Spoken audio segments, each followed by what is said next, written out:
What is up, guys? You got NotTheWorst here, bringing another Black Desert online video, and today we're taking a look at the latest Global Lab patch notes. These were released on August 19th. We have a couple interesting things and some that were actually edited since the release of these notes.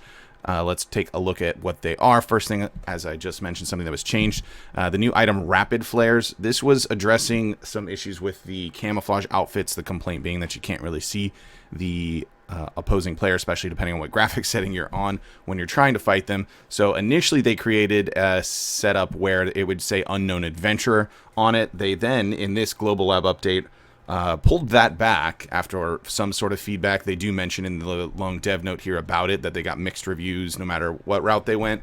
They pulled that back and then made it so that flares, which if you didn't know, you can actually use a firework or flare and it'll show you the name and guild and everything of someone in a camouflage suit. They made it so that those are instant cast with no animation so that it could feasibly be used while fighting someone with it. And then about a day or so after releasing this update, they actually have since pulled back on this being the thing, and they're going back to the Unknown Adventurer setup as well. So this lengthy dev note ended up meaning nothing. They are going to go back on that. Beauty album is whatever. When using the beauty album and photo gallery tabs, and the order of tabs that are exposed by default have been changed. Hooray. Ataraxian Dungeon, if you complete the quest, Sealed Vaha's Time, one of the main quests of Vahamakia, limited to once per family, it's been improved to allow entry to Ataraxian through Magia NPC. When you're interacting with the NPCs in each area of that place, a dialogue has been added to guide you through the NPCs that help you leave Ataraxian. You can now talk to the next NPC to find the location of the nearest escape NPC that you can move to another area, and it gives you a little chart there so you know what the NPC names are as well. Now, Node War and Siege War, they've got a few different things. I'm going to read one of the devs note, and then there's a lengthy one I'm just going to summarize for you.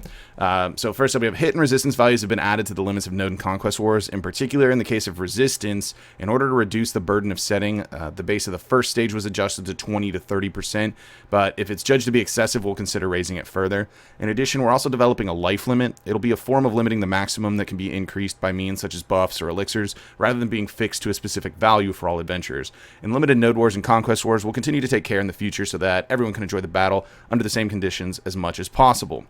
They go through a few other changes as well, and then you get this novel that looks like it's about as long as Moby Dick here, and it literally pretty much just says we're going to keep monitoring what's going on with Conquest Wars and then make adjustments accordingly and test it and see how it goes, which they've been telling us for several weeks as they've been tweaking and testing that, so it's cool, we got it. Next up, we got UI and settings, and this is something pretty nice, actually. Turn off full screen when hit setting has been added. If this setting is turned off, the screen will not turn off in full screen state, even if being attacked in NPC conversation, Pearl Shop, Beauty, Dying, Knowledge, World Map, and Skill. That means if I've got my map open and I'm trying to right-click onto Heidel to auto-run my horse back there from Monastery, wherever else, I don't have to worry about one jabroni that was hitting me from far away and got me one more time that pulled my map away, and I didn't get to right-click and then auto-run and walk away so I could go get some water and not play the game. So that's been fixed. Hooray. Sort function's been added to the list of Alliance members. We have real-time key input display UI has been added so that you can see the input stats of the Z and X keys. When selecting arrangement and the dwelling arrangement mode, the key guide mark has been added to be exposed.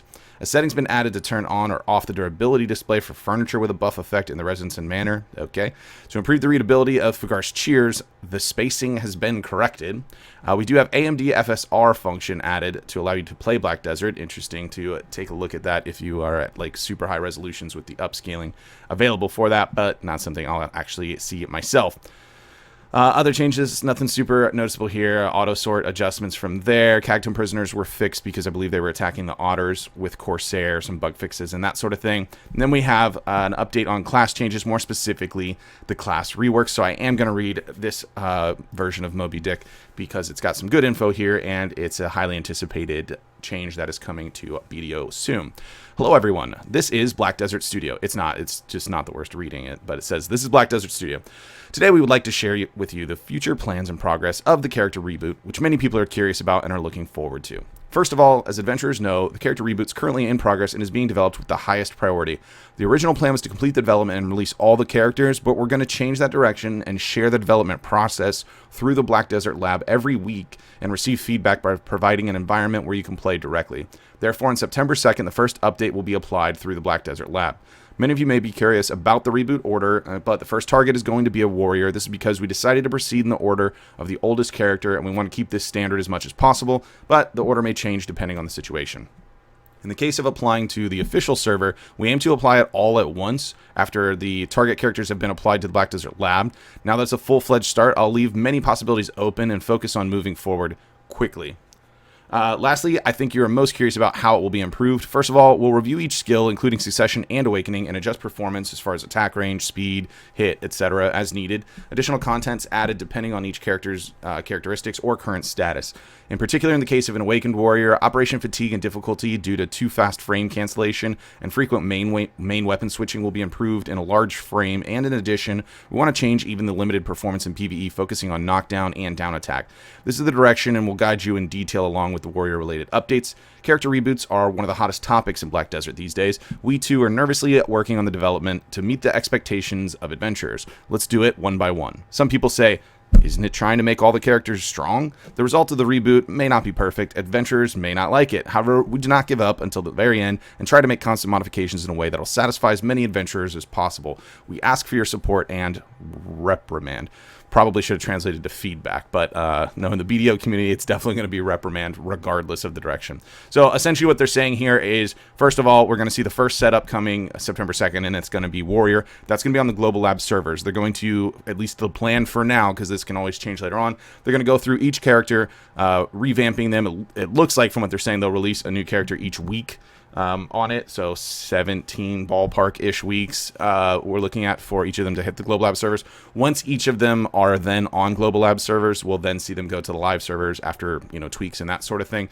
So it's definitely feasible. We're looking at like 6 months to release on this for all characters, unless they all of a sudden start pumping out like 2 or 3 per week, because it's just way too many. So anyways, that's what's going on with the class changes. As far as other things going on with characters, just some adjustments with movement there with Mystic, nothing huge. I know this is definitely a hot topic for the Sage nerds.